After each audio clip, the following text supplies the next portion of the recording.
Good morning বন্ধুরা, তোমরা সবাই কেমন আছো? আশা করি ভালো আছো। আমরা ভালো আছি। শেফালি রাজ চ্যানেলে তোমাদের সবাইকে স্বাগত। তো এখন বাজে বেলা 8:30টার মতো, 8:30 9টার মতো আর কি। তো চলো এখন থেকে ব্লগটা শুরু করলাম। আর ব্লগটা শুরু করলাম এই যে রান্নাঘরের থেকে। তো চলো, সকালবেলা একবার চা খাওয়া হয়ে গেছে, তো এখন আমি আরেকবার চা বানাই খাইয়ে দিয়ে কাজে হাত দিব। তাই চাটা খাইলে কি শরীরে এনার্জি আসে, তাই এর জন্য ভাবলাম যে চলো আগে এক কাপ চাটা বানাই খাইয়ে নেই, তারপর কাজে হাত দিব। তো তারপর চলে আসলাম, দেখো চাটা খাইয়ে দেয় এই যে ঘরটা লেবু বলে উনুনটাকে ঠিক করলাম, কয়েকদিন ধরে লেপানে। আর আজকে যেহেতু রবিবার, একটু লেপা কুচা না করলেই নয়, এই জন্য ভাবলাম যে চলো উনুনটাও ঠিক করি, একটু ঘরটা পুরোটা লিপে নিই। ঠিক আছে। আর এই যে মগে জল নিয়ে লিপতেছি, বড় ভাড়াতে নিয়ে নেই, কারণ হচ্ছে অল্পতেই হয়ে যাবে। চলো এই জন্য ওইদিকে বাজার ঘাট আনতে আনতে চলো অতক্ষণে আমি লেপা কুচা ধোয়া কাচা মাজা কুচাগুলো করে নিই। নিতে নিতে যদি বাজার আসে তো একবারে ছানদান করে তারপর রান্নাটা করবো ভাবতেছি। এর জন্য তাড়াতাড়ি কাজে লাগলাম বলতে কি এই ঘরটা লিপতেছি আর কি। তো চলো ওইদিকে মেয়ে হচ্ছে ঘর দূরগুলো ঝাড় দিয়ে বের করলাম, আমি মাটির রান্নাঘরটা লিপে বের করলাম। এখন হচ্ছে এই যে উঠোনটা আরেকটু ঝাড় দিয়ে নিয়ে তারপর কাপড় ধুতে হবে। কয়েকদিন ধরে কাপড় ধোয়া নাই, তো কাপড় ভেজাতে হবে। তো চলো দেখতে থাকো।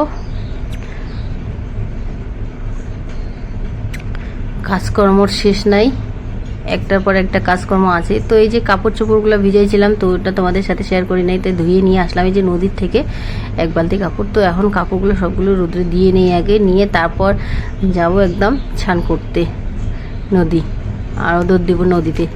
ছানটা করে এসেই তারপর রান্নাবাড়া পরেই করবো একবারে। নালে পরে রান্নাবাড়াটা করার আগে ছানটা মানে পরে করলে কি মানে আলসিয়া লাগে, যে পরে করবো। তো চলো আজকে যেহেতু এই যে ভিজছি, কাপড় চোপড়গুলো ধুয়ে নিয়ে আসলাম, ভিজেও গেছি, তো ভাবলাম যে ছানটা করেই আসি। তো এর জন্য এই যে কাপড় টাপড়গুলো রোদ্রে দিয়ে দৌড় দেবো একদম নদীতে।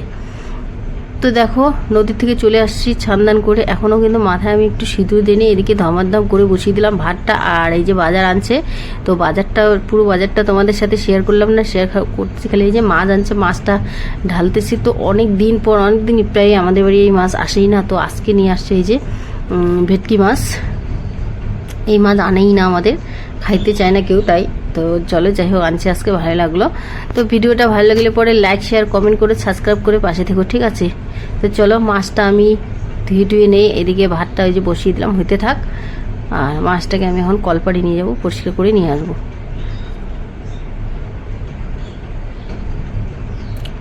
তো তারপর দেখো মাছটা ধুয়ে নিয়ে এসে আমার মাছ ভাজা সব কিছু হয়ে গেল রেডি। আমি এখন এইদিকে যে মাছের ঝোলটা রান্না করে নিলাম, মাছটা দিলাম। তো এখন ভাবলাম যে চলো রান্না বাড়াটা তো শেয়ার করলামই না, তো একটু মাছের ঝোলটা এখন রান্না করতেছি, একটু তোমাদেরকে দেখিয়ে দিই।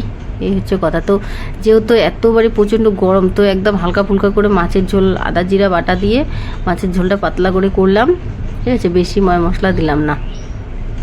তো এখন হচ্ছে যে বাকি আছে মাছের তেলটা বানায় টানায় একবারে সব কিছু ঘরে নিয়ে যাব, ওইখানেই খাবো ফ্যানের নিচে, যে গরম বাইরে।